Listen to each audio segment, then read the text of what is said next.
O furacão, a maior tempestade da Terra. Uma força irresistível, um vento de poder destrutivo assombroso.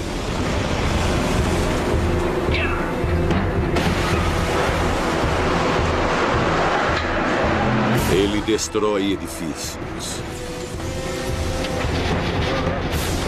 Sua chuva pesada inunda a Terra. Furacões, a fúria liberta do nosso planeta feroz.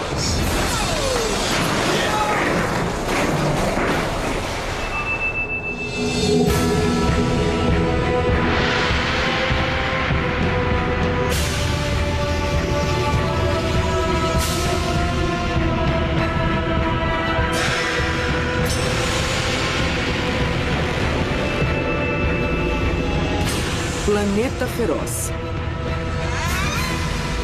Furacão.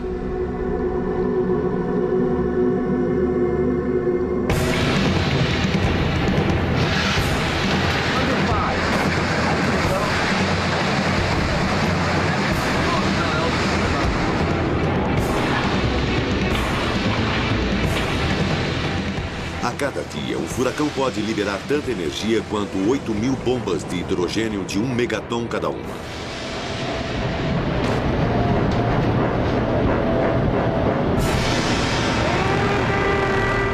Um furacão pode ter 1.600 quilômetros de uma ponta a outra.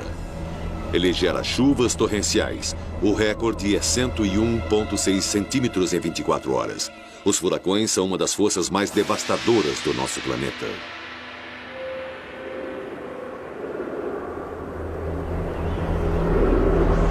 Carolina do Norte, 6 de setembro de 1996. A manhã seguinte ao furacão Fran. Em uma só noite, a tempestade gerou 3,2 bilhões de dólares em danos. 27 pessoas morreram. Casas foram despedaçadas por ventos de até 209 km por hora. Uma vaga de 3,5 metros no nível do mar inundou o litoral. Em 1996, em apenas 4 meses, 3 furacões atingiram a costa sudeste da América do Norte, causando danos de 3,5 bilhões de dólares e matando 41 pessoas. O furacão Fran foi o último de 3 furacões e, de longe, foi o mais violento. Nossas câmeras seguiram todos eles.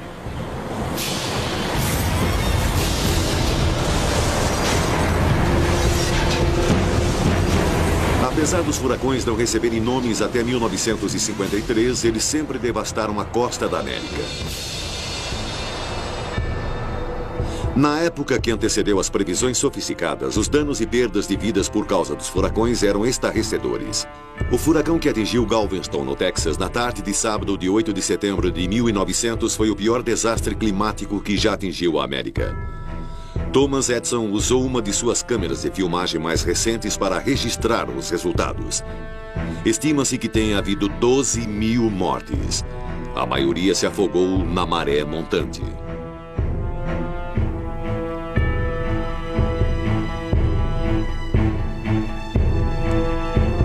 Se a grande tempestade que atingiu Rhode Island em 1938 atingisse a ilha novamente hoje, haveria muito mais mortes. A população cresceu tanto que inúmeras e modernas casas à beira-mar seriam inundadas. O centro de Providence ficou submerso em 4,5 metros de água e 600 pessoas morreram.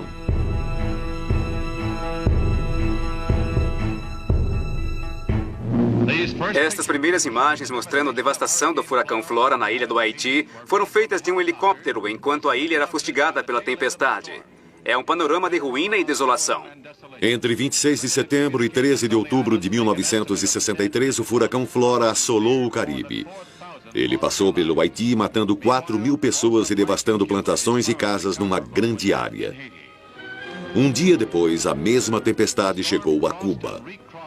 Ela passou 4 dias atravessando a ilha e voltando a atravessá-la. 4.000 pessoas morreram.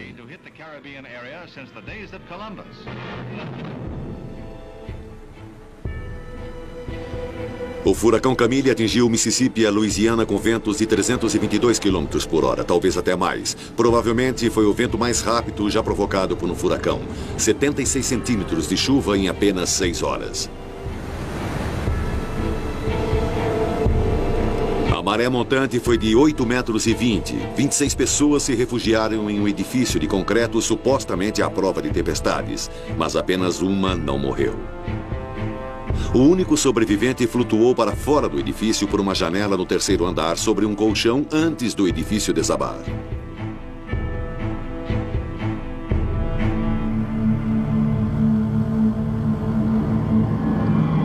Depois, nos anos 70, os satélites começaram a fazer previsões do tempo muito mais precisas, mas ainda assim nada podia deter os furacões. O furacão Gilbert, em 1988, foi enorme.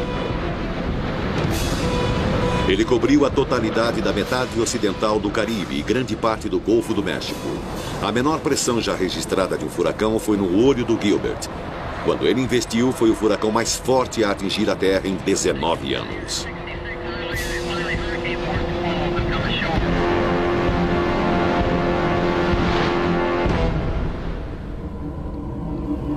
O furacão Andrew, em agosto de 1992, custou muito mais do que qualquer outro furacão anterior.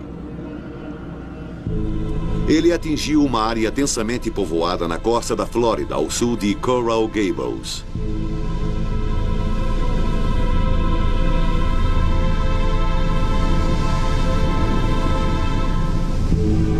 O Andrew destruiu tudo em seu caminho e depois passou através do Golfo para atingir New Orleans 2 dias depois.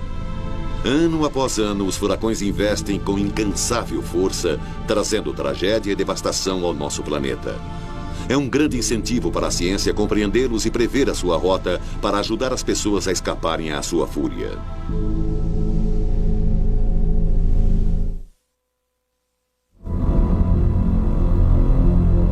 A temporada de furacões no Atlântico começa quando chega o verão e a água perto da costa da África Ocidental começa a se aquecer. Tempestades se desenvolvem em terra e depois tomam o rumo do mar.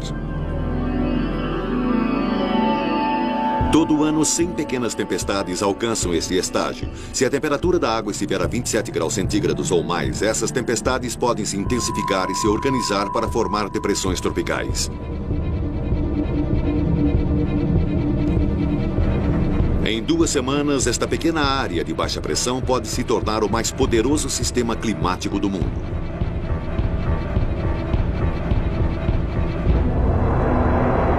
O oceano mais quente aquece o ar úmido, fazendo com que ele se eleve e depois a água contida no ar se condensa para formar nuvens. O ar abaixo é levado para cima ainda mais rapidamente, aspirando mais ar por baixo. O novo ar se espirala. Ele também sobe, aspira mais ar e o sistema fica cada vez mais forte. Este é o motor que impulsiona o furacão.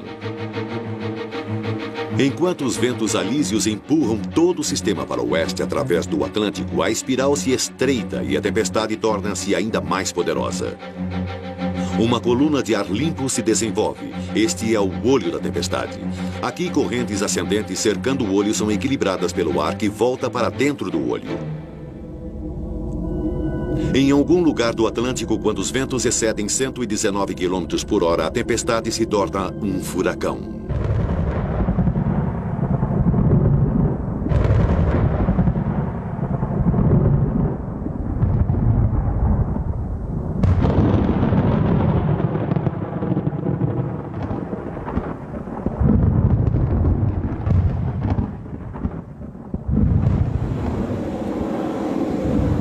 Em Miami, meteorologistas do Centro Nacional de Furacões monitoram essas tempestades 24 horas por dia.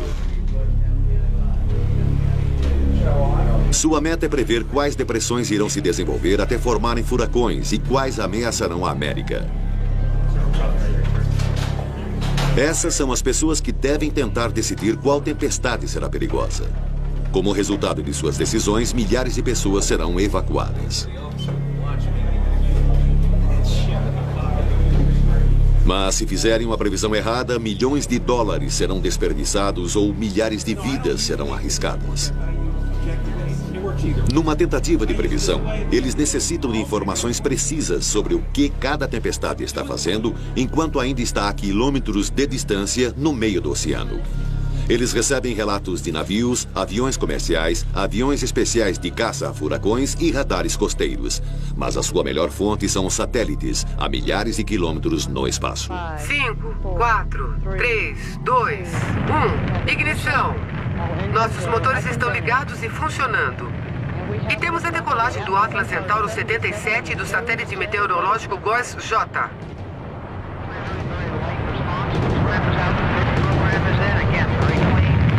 As mais novas armas para a monitoração das tempestades são os satélites ambientais operacionais geoestacionários, ou GOES.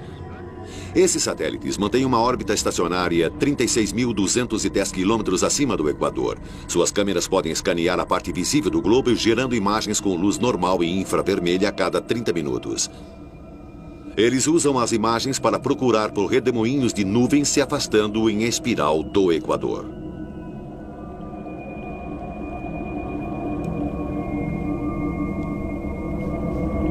Mas é só do espaço que podemos apreciar a verdadeira escala de um furacão. Um furacão pode ter até 1.609 quilômetros de extensão, tão grande que o seu topo pressiona contra o teto da atmosfera inferior, a 18.288 metros de altitude. Sua incrível beleza e aparente calma escondem uma verdade inevitável. Os furacões são assassinos numa escala titânica. Todos os anos na América eles matam muitas pessoas e causam bilhões de dólares em prejuízos. Mas o maior assassino não é o vento, é a água. A baixa pressão de um furacão categoria 2 é forte o bastante para aspirar o oceano para dentro de um domo de 91 centímetros. Como os ventos levam a vaga em direção à terra, seu domo pode alcançar 2,40 metros ou mais. E em locais onde a linha costeira é rasa, o vagalhão pode chegar até 9,10 metros de altura. Bilhões de toneladas de água varrem a terra com um incrível poder de destruição. Este é o furacão Opal, quando atingiu a praia em Pensacola, Flórida, em 4 de outubro de 95. O Opal causou grandes inundações. O Opal surpreendeu os meteorologistas quando subitamente se fortaleceu algumas horas antes de atingir a costa. Em determinado momento estava tão forte que tinha rajadas de até 241 km por hora. Mas pior ainda, o vagalhão e as ondas se combinaram para produzir uma elevação de 4,60 metros no nível do mar. De todas as pessoas que morrem em furacões a cada ano, 90% morrem afogadas.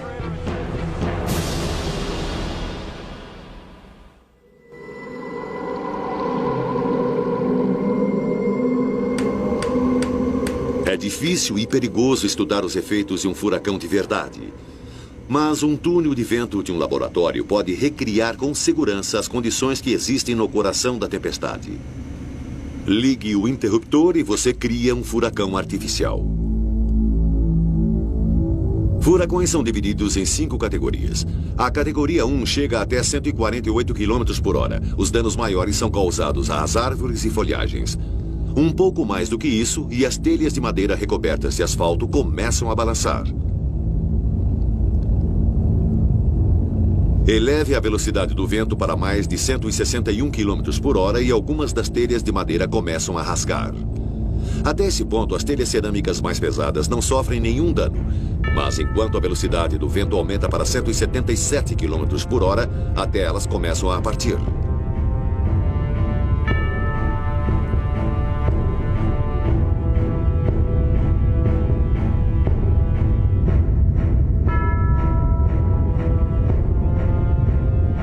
vento no túnel agora está a mais de 177 km por hora, o maior limite de um furacão categoria 2. Um ser humano mal pode caminhar contra o vento, como este dublê que participou da simulação. Em câmera lenta, pode-se captar o poder destrutivo do furacão. O ar se enche de destroços. Até mesmo uma lata de lixo se torna um míssil mortífero. A 179 km por hora, ela se torna uma tempestade categoria 3. Essas telhas cerâmicas já foram arrancadas há tempos. Surpreendentemente, as telhas de asfalto flexíveis ainda estão no lugar. Eles agora estão experimentando toda a força de um furacão de categoria 4, mais de 209 km por hora. O vento sopra com força destrutiva. Ele força o ar para fora de seus pulmões. Nosso dublê só consegue suportar por 15 segundos. Sem o seu cabo de segurança, ele teria sido lançado ao ar. Em todo o mundo, furacões matam milhares de pessoas todos os anos. São os ventos assassinos.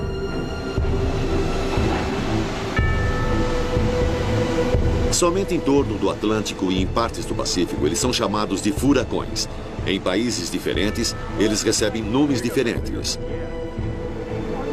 No oeste do Pacífico, os furacões são conhecidos como tufões.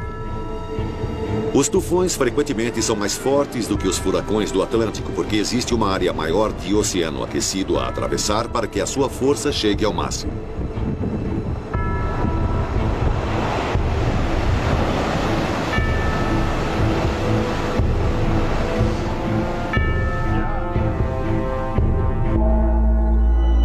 Em média, o Japão é atingido por 2 tufões fortes a cada ano.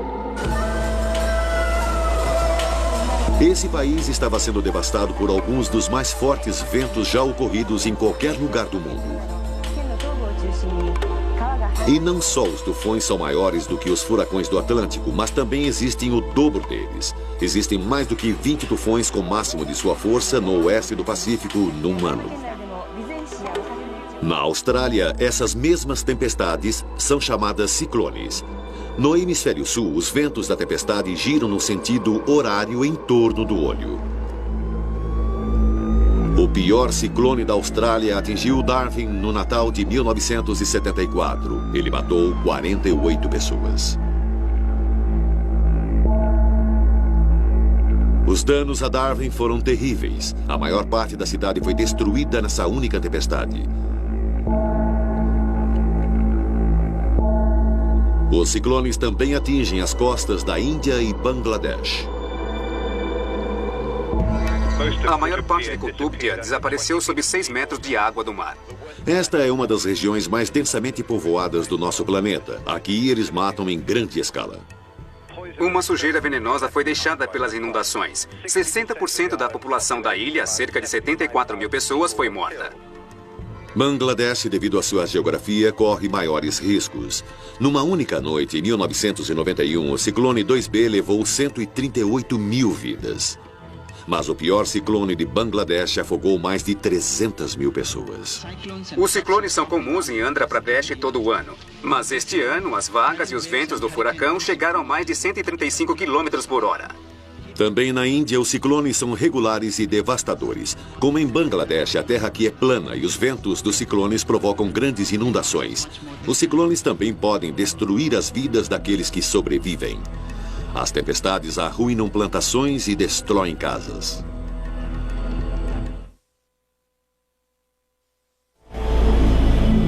No início de julho de 1996, no Centro Nacional de Furacões de Miami, o clima está tenso. A segunda tempestade da estação deixa todos preocupados. Seu nome, Berta. Acabo de receber mais um relatório dos aviões. Estão me passando agora. E encontramos ventos de 200 km por hora. Parece que Berta irá atingir a costa do Atlântico. Os meteorologistas precisam tomar decisões críticas. As perguntas essenciais são, precisamente quando e onde ele irá atacar? E o mais importante, qual será a violência do furacão? Enquanto viajava, Berta começou a perder o seu formato. Ele fez uma curva para o norte, como a maioria dos furacões, e parecia que a Carolina do Sul estava em seu caminho. Mas apenas os dados dos satélites não podem dar aos meteorologistas informações suficientes para suas previsões. A única maneira de obter detalhes precisos é estar lá. Vou deixar você acompanhar pelo radar até alcançarmos os ventos mais fortes e depois conversaremos. Este é o trabalho do 53º Voo de Reconhecimento Meteorológico da Força Aérea Norte-Americana, os Caçadores de Furacões. Volte pelo sudoeste, Bob. Então passaremos pelo noroeste até... Eles podem voar diretamente pelo centro de um furacão para coletar dados. Sua informação ajudará os meteorologistas a fazerem previsões mais exatas e aumentar a segurança das comunidades ameaçadas. Aquela posição para onde você vai é o pequeno símbolo vermelho de furacão, bem aqui. Parece que está a uns 241 quilômetros do Cabo Canaveral, leste do Cabo Canaveral. E se você andou assistindo o Canal do Tempo ou outro qualquer, você percebeu que a tempestade cobre uma área deste tamanho aqui. A tempestade agora está paralela à costa da Flórida e é isso que esperamos que continue fazendo agora. A decolagem será aproximadamente às 3h30, hora local de hoje. E você vai voar num C-130, prefixo 967. Os caçadores de furacões observavam Berta de perto há vários dias em 3 aviões em turnos de 12 horas. A tripulação acompanharia Berta constantemente até que atingisse o solo ou se dissipasse e o perigo passasse.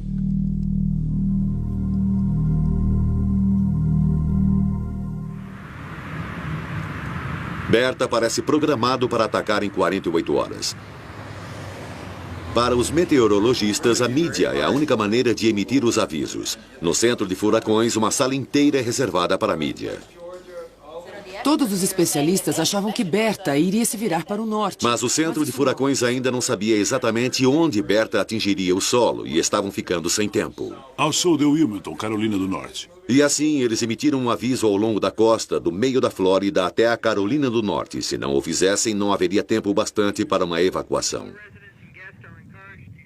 Todos os anos, muitas pessoas fogem só para descobrir que o furacão atingiu outro lugar. Mas para outros, a fuga salva suas vidas. Prestem atenção. Uma evacuação obrigatória. 11 de julho, 4h30 da manhã. Berta estava a cerca de 30 horas de atingir o solo. Os caçadores de furacões dirigiram-se para a tempestade para seu primeiro voo através dela. Berta agora estava a 322 quilômetros da costa da Geórgia e a velocidade dos ventos em seu centro caiu para 129 quilômetros por hora. A tempestade estava viajando em direção à Terra a 14,5 quilômetros por hora. O trabalho dos caçadores de furacões agora era de se assegurarem que a tempestade não fizesse mudanças de última hora.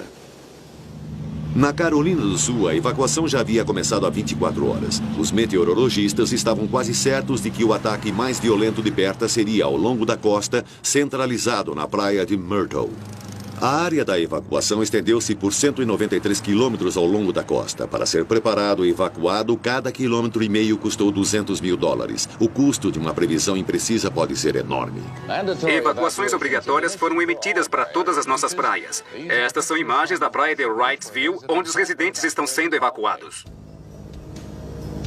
Os caçadores de furacões preparam-se para mais um voo pelo coração da tempestade.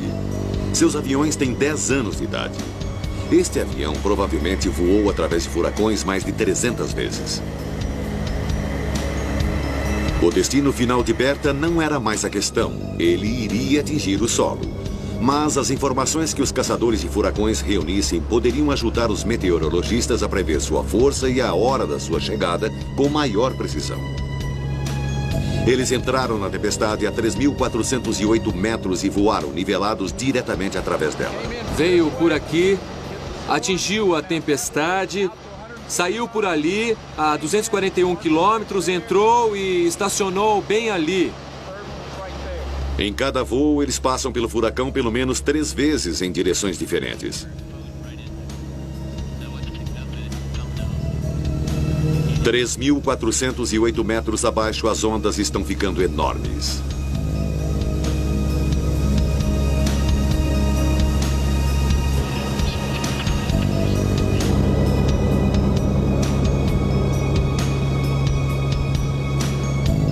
Nesse momento, Berta parecia estar perdendo a sua estrutura. Seu olho tinha perdido seu formato.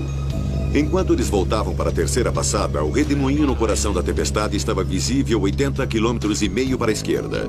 Os dados retornados pelos caçadores de furacões mostraram que os ventos de Berta tinham diminuído um pouco, mas não o bastante para poder relaxar. Os ventos estão a 129 km por hora. A tempestade está entrando pelo Gulf Stream. Não parece que as condições são ideais para a reintensificação, mas esse é só um fato. E precisamos dar uma chance à tempestade. Ainda não vamos encerrar. Esperamos que ele vá para a praia nas próximas 24 horas como um furacão. E é um furacão enorme. Final da tarde. Praia de Myrtle, Carolina do Sul. Previu-se que o centro da tempestade iria atingir o solo aqui às 12 horas do dia seguinte. Em apenas 18 horas, esta costa teria de suportar ventos de até 161 km por hora. Alguns corajosos, talvez tolos, ficaram para suportar a tempestade.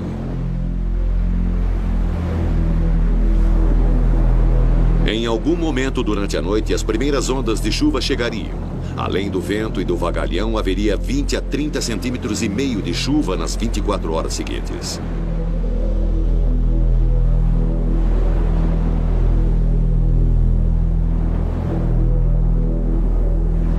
A maior parte da praia de Myrtle agora estava deserta.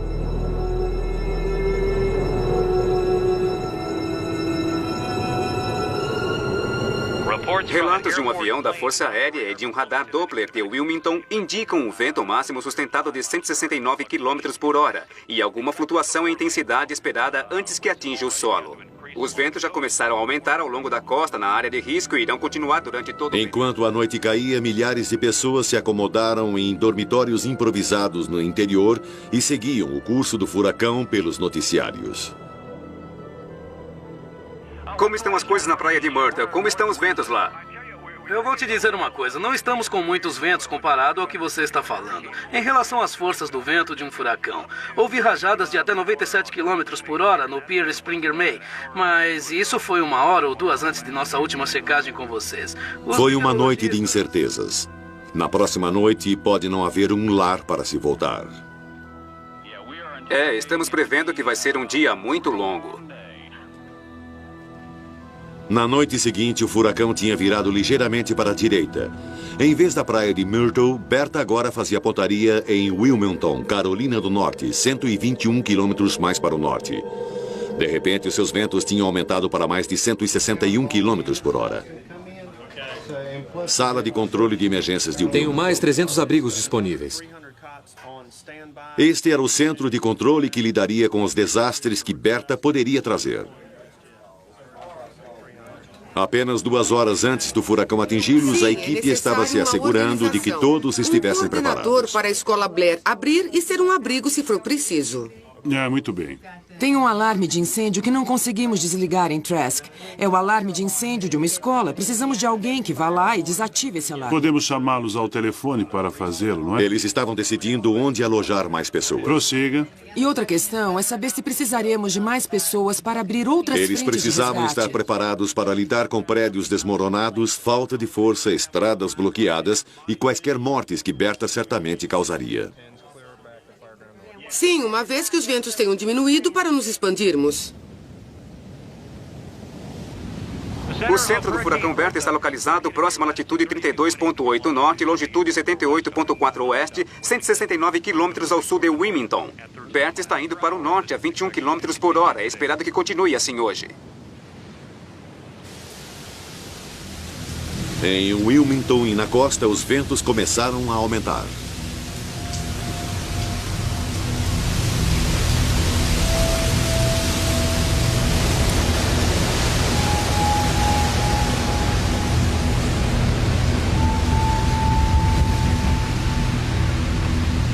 Está se movendo ao norte do leste em direção à costa. Ele deve atingir o solo nas próximas 2 horas. Seus ventos se mantêm a 169 km por hora e ele avança a cerca de 21 km por hora. Sexta-feira, 12 de julho, a cabeça do furacão Berta atingiu a terra no Cabo do Medo.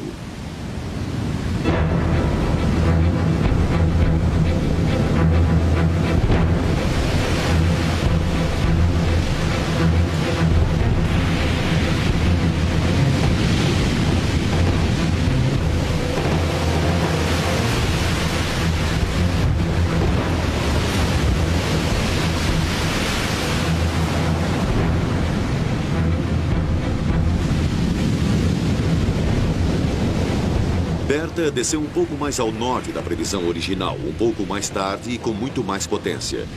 Felizmente, essa faixa da costa tinha sido evacuada. O tempo dos preparativos agora estava terminado. Nas 5 horas seguintes, o furacão Berta faria o pior.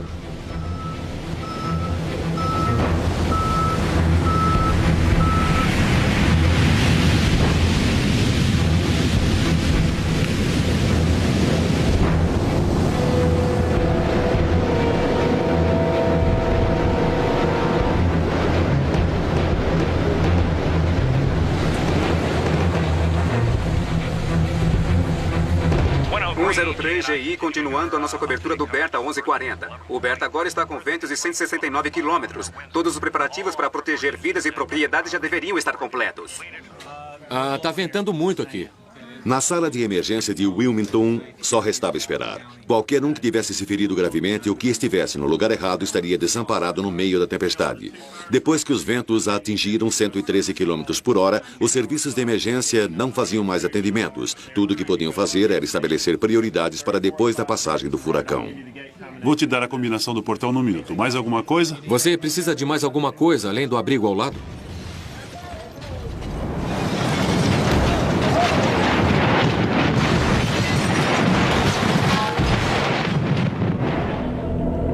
O radar mostra como Berta atingiu a costa com um golpe oblíquo. Levou algum tempo para os ventos mais fortes chegarem à praia. Eram apavorantes e mortíferos.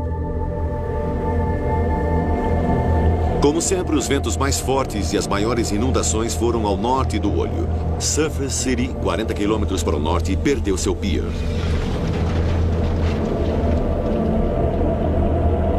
Várias casas perderam seus telhados. Já há muitos danos.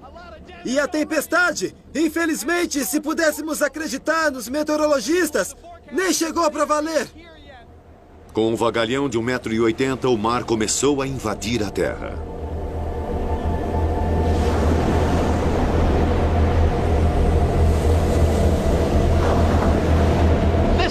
Essa é a sensação de estar bem no meio dele. Se dermos a volta nessa esquina e estiver ruim, eu vou dar o fora daqui. Eu já passei por tempestades de neve, mas nunca por um furacão. Não entendi. Eu já passei por tempestades de neve, mas nunca por um furacão. Bom, agora você pode dizer que já passou. Definitivamente.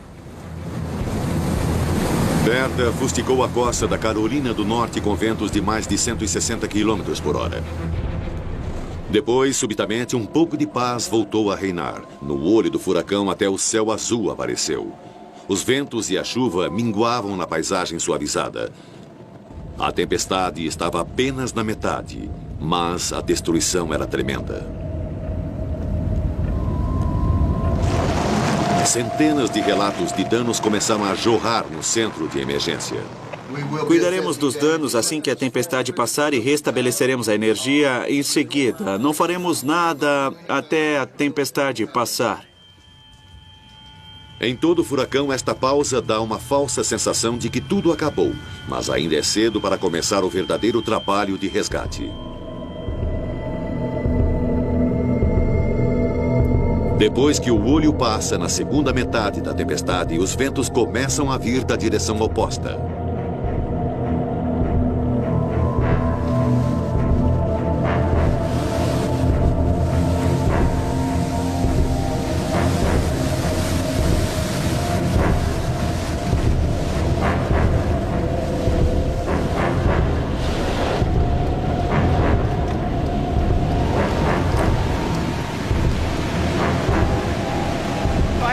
Não tenho ideia do que os ventos estão fazendo agora, mas as condições são muito sérias.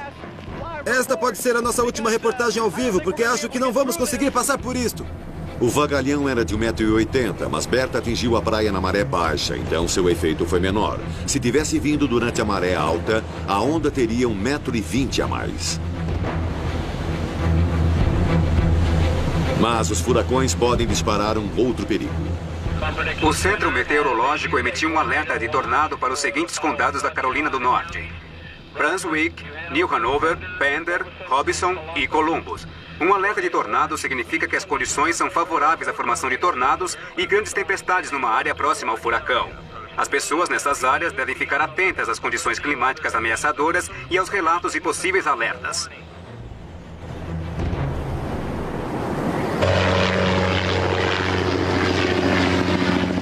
Na manhã seguinte, Berta tinha ido embora. Seu lugar foi ocupado por um céu limpo e azul. A praia de Carolina normalmente fica a apenas alguns metros acima do oceano e as inundações ainda não tinham escoado. Fazer a cidade voltar ao normal levaria meses.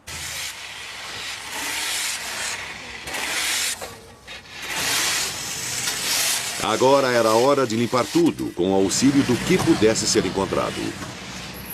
Em apenas 24 horas, Berta dizimou 80,5 km da costa da Carolina do Norte. O furacão levou enormes quantidades de areia continente adentro, deixando uma trincheira de 91 centímetros na praia.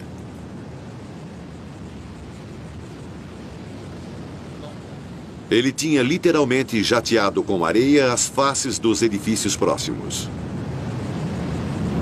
Berta foi o primeiro furacão da temporada de 1996 a atingir a Terra. Ele causou 170 milhões de dólares em prejuízos. Os furacões podem transformar uma simples prancha de madeira em um míssil destrutivo. Qualquer estrutura alta fica exposta a toda a força do vento. Os furacões danificam as comunicações e os serviços elétricos. As estradas estão bloqueadas, atrasando os esforços das equipes de emergência. Muitas estradas podem estar completamente destruídas.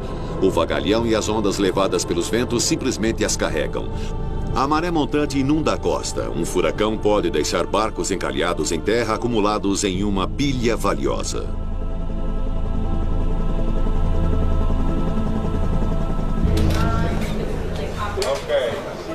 Em Miami, no centro de furacões, os meteorologistas estão cansados, mas felizes. Sua previsão do caminho que Berta tomaria foi precisa o suficiente para que as partes certas da costa fossem evacuadas. Mas eles ainda estavam em serviço. Existem, em média, 6 furacões atlânticos por ano. Em algum lugar lá fora, um outro furacão assassino pode estar se formando.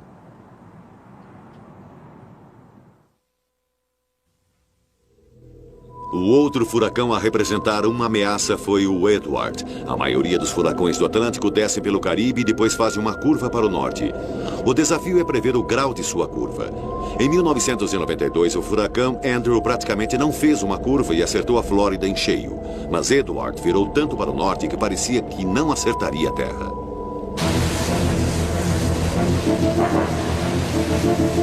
Mas ele se alinhou um pouco e acertou a ilha de Nantucket no dia 2 de setembro, matando 2 pessoas.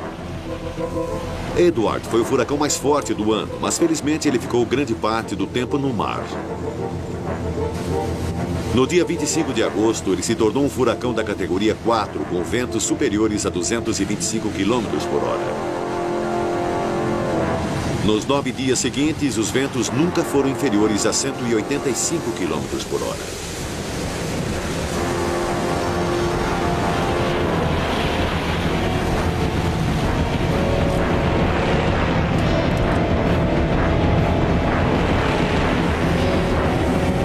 Na escala geral dos furacões, nem Berta nem Edward causaram danos excessivos. Até a metade da temporada dos furacões de 1996, a América tinha tido sorte. Mas então, logo após o Edward, veio Fran. Enquanto o caminho de Fran fez uma curva para o norte, a tempestade cresceu e os ventos aumentaram. Quando ele atingiu a terra em 5 de setembro, seus ventos rajavam a 209 km por hora. E por azar do destino, Fran atingiu a mesma faixa da costa da Carolina do Norte que Berta tinha atingido apenas 8 semanas antes.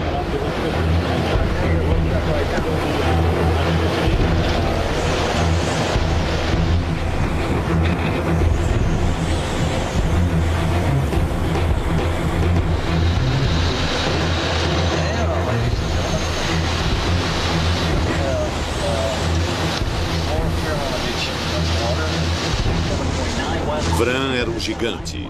Ele atingiu a costa às 8h45 da noite do dia 5 de setembro, na quinta-feira após o feriado do Dia do Trabalho. Esta é exatamente a mesma cidade de veraneio, a praia de Carolina, que o furacão Berta tinha varrido. Os alertas de enchentes valem para toda a região do Cabo do Medo. Há avisos em outros locais e alertas de furacão novamente na costa, nas áreas costeiras. Há alerta de ventos fortes no continente. E também queremos lembrá-los de que é um alerta de tornado nas próximas horas para toda a área.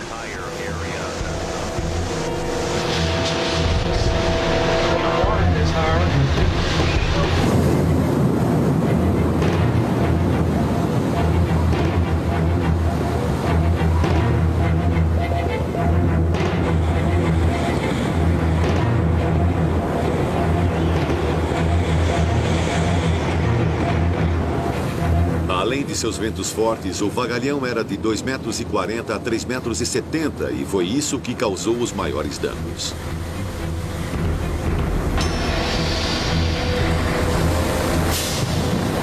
Fran era um furacão categoria 3 em toda a sua força.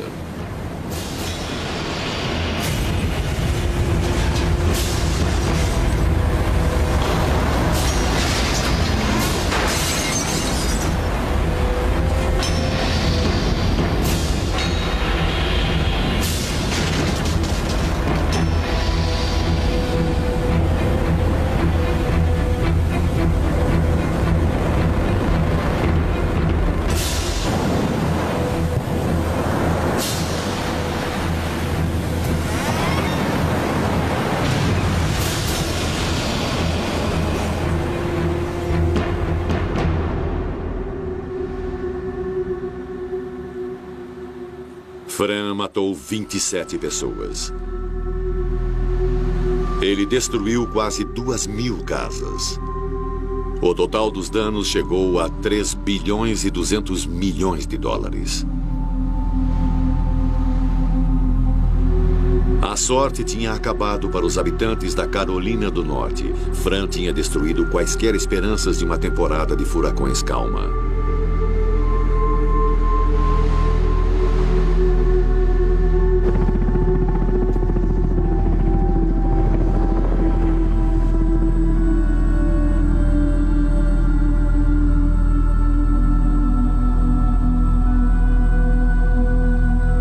Na manhã seguinte, Fran fazia as manchetes. Vou levá-los para a área da destruição e vocês podem ver que ainda há áreas inundadas aqui na praia de Carolina. Tudo isto está associado ao vagalhão. O furacão trouxe ventos muito fortes e aqui estão as evidências disso. Este é o telhado de um edifício que foi arrancado. Parece ser um hotel. E vocês podem ver aquele quarto ali, onde se pode ver pedaços do telhado e de madeira que caíram sobre a cama. Também muitos barcos foram varridos para a terra. Estamos perto da costa e essa inundação tem 400 metros. Pode-se ver que muitas das casas perderam as suas telhas. Algumas das casas estão construídas sobre estacas e podem ter ficado acima da maré montante. Mas como vocês podem ver por essas imagens, os cabos de energia nesta área estão funcionando. Ali vocês podem ver a parte de cima de um posto de gasolina que foi arrancada pela força dos ventos. Os danos aqui poderiam ter sido muito maiores, mas este é um exemplo claro do que é a fúria da Mãe Natureza.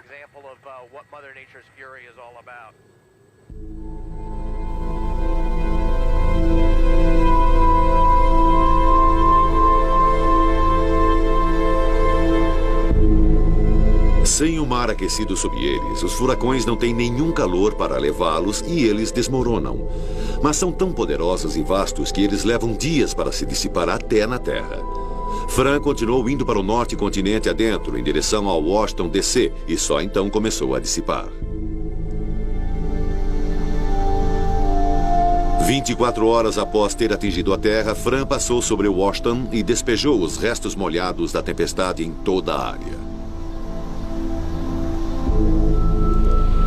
Em apenas algumas horas, 10 centímetros de chuva se precipitaram sobre a capital e até 36 centímetros em áreas remotas. O rio Potomac elevou-se 2 metros do nível da inundação e rompeu suas margens.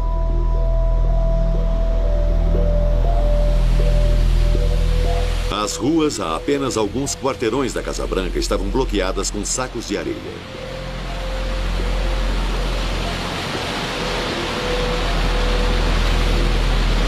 As avenidas Constitution e Independence estavam fechadas devido às inundações.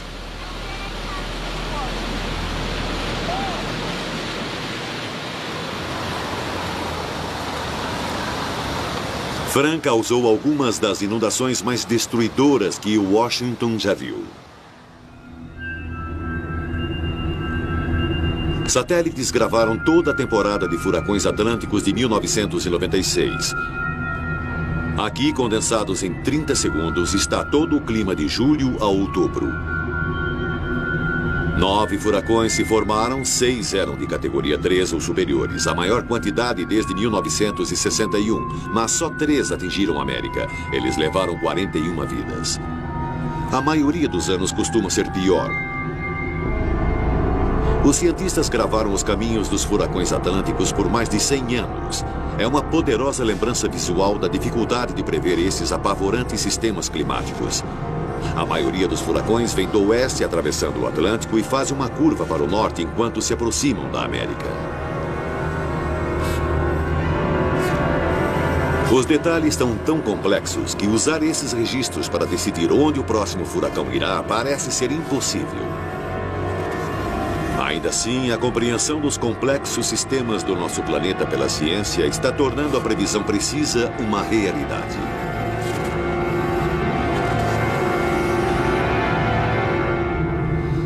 As previsões de furacões ficam mais precisas na razão de mais ou menos 1% ou 1,5 km por ano. A cada ano, menos pessoas são desnecessariamente evacuadas e os avisos são dados com cada vez mais antecedência. Mas cada vez mais pessoas se mudam para a costa todos os anos. Então, as evacuações demoram mais. As previsões são mais antecipadas e melhores, mas a situação geral na realidade fica pior. Algum dia, o coração de um furacão irá passar sobre uma grande cidade. New Orleans, Miami ou Atlantic City. A devastação será terrível.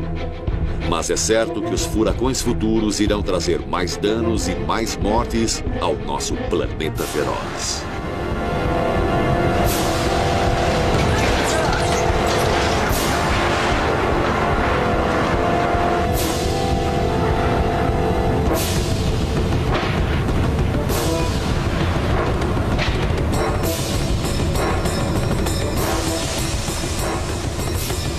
Versão brasileira.